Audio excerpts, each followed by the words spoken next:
নমস্কার, আমি সুপ্রীতি রঞ্জন বিশ্বাস।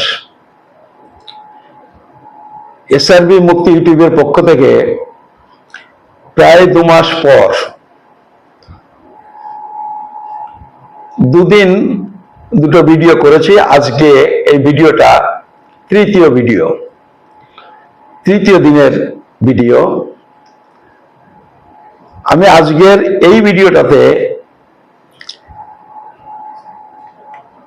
বিজেপি কার-19 নিয়ে যে দাবি করছে যে কার-19-এ সমস্ত হিন্দু, বৌদ্ধ, জৈন, শিখ, পারসি এরা নাগরিকত্ব পেয়ে যাবে, আসলে তার কি অবস্থা এবং কি হতে পারে সেটা নিয়ে আপনাদের 2-4টে কথা বলবো।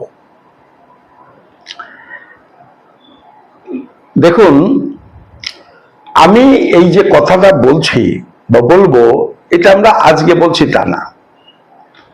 2016 সালে যখন বিল এনেছিল ক্যাব 16, সেটাই কার-19 হয় পরবর্তীকালে। ক্যাব 16-এর সময় একই কথা বলছি। ওই বিল দেখে বলেছিলাম যে এই আইনে 2-4 জন পাবে নাগরিকত্ব, কিন্তু এটাতে মানুষের নাগরিকত্ব সমস্যার সমাধান হবে না। উল্টে এই নাগরিকত্ব আইনের জন্য এখানকার ভূমিপুত্র মানুষের বহু সমস্যা তৈরি হবে। 16 থেকে আজকে 26, 10 বছর হয়ে গেছে। কেউ আমাদের কথা বিশ্বাস করেছেন, কেউ করেননি, কেউ মনে করেছেন দেখা যাক। কিন্তু 10 বছর পরে আজকে দেখুন ঠিক তাই হচ্ছে। যেটুকু বলেছিলাম এবং যেটুকু ভেবেছিলাম, সত্যি কথা বলছি, যতটুকু ভেবেছিলাম ততটুকু হয়নি। ভেবেছিলাম আরো বেশি কিছু লোকের নাগরিকত্ব হয়ে যাবে, হয়তো 100 জনের মধ্যে 5 জনের নাগরিকত্ব হবে। লিখেছি কোথাও কোথাও এ কথা। তো 1 কোটি লোকের মধ্যে 5% হওয়া মানে 5 লাখ লোকের নাগরিকত্ব হয়ে যাওয়ার কথা। হয়নি।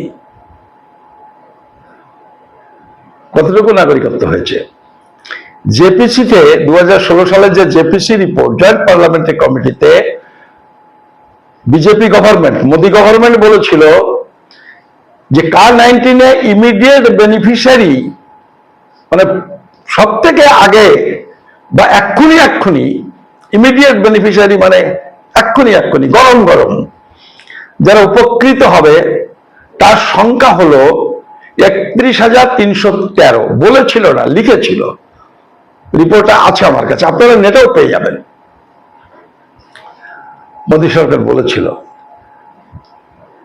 আজ পর্যন্ত 31,313 জনের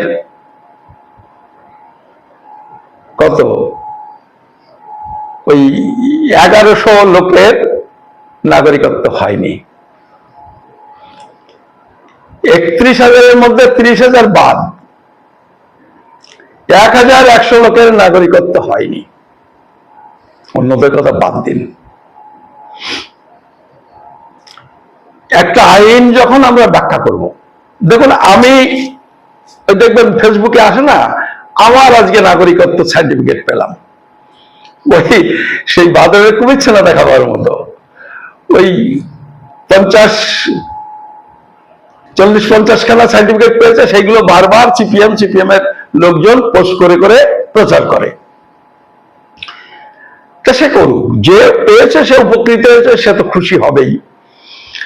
কিন্তু যারা এটা নিয়ে কাজ করেন, আন্দোলন করেন, সমস্যা সমাধানের চেষ্টা করেন, সরকার, বিভিন্ন আমাদের মতো মানুষের সংগঠন, তারা দেখবো মোটা দাগে ব্যাপারটা যে এইটাতে বেশিরভাগ লোকের সমস্যার সমাধান হবে কিনা। সেটা যদি হয় তাহলে বলবো যে এটা ঠিক, 2-4 জনের অসুবিধা হতেই পারে। আর বেশিরভাগ লোকের যদি না হয় বলবো, 2-4 জন যদি পেয়েও যায় বলবো এটা ঠিক না। এই কথাই 16 সাল থেকে বলেছি, কার-19-এ উদ্বাস্তু সমস্যার সমাধান হবে না। দেখুন, 95% লোকের যদি সমস্যার সমাধান একটা আইন না করতে পারে, তাহলে সে আইনকে আপনি কি বলবেন? সাকসেসফুল আইন বলা যায়? কিছু লোকে বলার চেষ্টা করছেন, তারা 95% মানুষের সমস্যাটা বাদ দিয়ে 5% লোকের বিষয়টা নিয়েই বেশি বেশি করে হাইলাইট করার চেষ্টা করছেন। সে অসীমবাবু বলুন, শান্তনু বলুন, গোটা বিজেপি বলুন, আরো কিছু কিছু দালাল তৈরি হয়েছে, তারা এগুলো করছেন।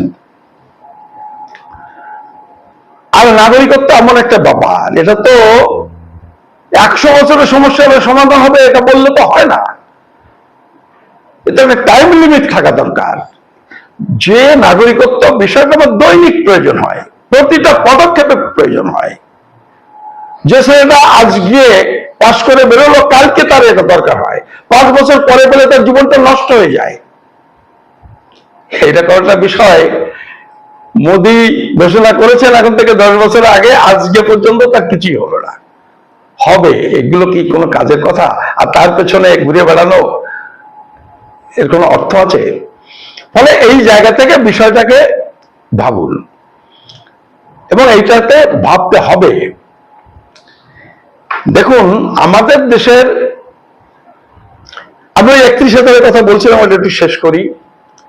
আপনি নিজে নেট খুলুন, নেট খুলে দেখুন ইতিমধ্যে 800 থেকে 1000 মানুষ যারা এখানে পাসপোর্ট করে পশ্চিম পাকিস্তান থেকে এসেছিল, পাসপোর্ট সারেন্ডার করে তারা এলটিবি পেয়েছে, লং টার্ম ভিসা পেয়েছে, 5 বছর 10 বছরের ভিসা দিয়ে দিয়েছে।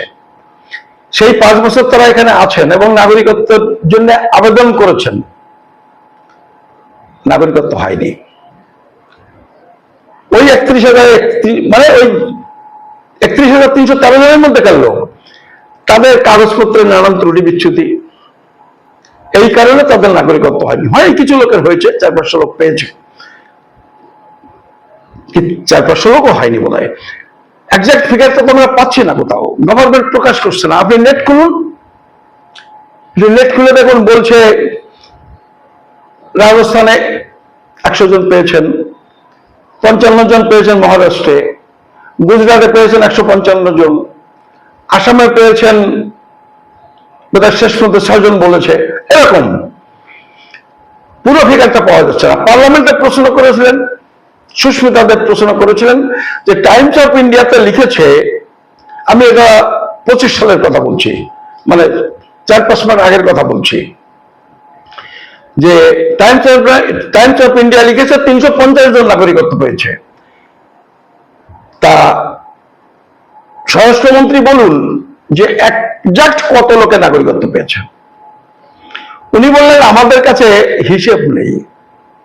হিসেব নেই মানে কি? হিসেব মানে এত কম হয়েছে যে সেটা উনি বলতে পারছেন না।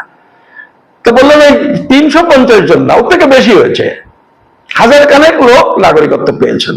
এটা আমার কথা, আপনি দেখুন, নেট খুলে দেখুন এবং পার্লামেন্ট প্রসিডিংস দেখুন, কিরেন রিজিজু বলেছে এটা। একটা আইন হয়েছে, অন্তত 1-1.5 কোটি লোকের মানুষের সমস্যা নাগরিকত্বের, তার মধ্যে এত বছরে এইটুকু হয়েছে।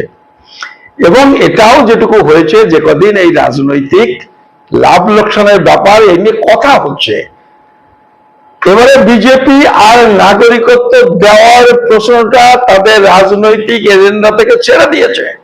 তারা এখন বলছে তাড়াবো, ডিটেক্ট, ডিলিট, ডিপোর্ট, তাদের আর দেওয়ার প্রশ্ন আর নেই।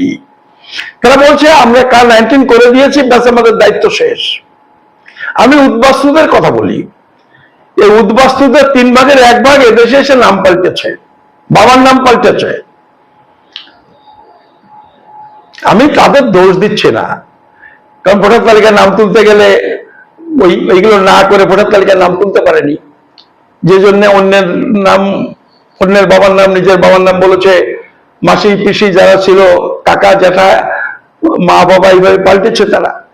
এইবারে বাংলাদেশ থেকে যে কাগজ আসবে, কার 19-এর কথা বলছি, এই 3 ভাগের 1 ভাগ লোক বাংলাদেশের কাগজের সাথে তো মিলবে না তাদের নাম ধাম, ফলে তারা কার 19-এ আবেদন করতে পারবে না।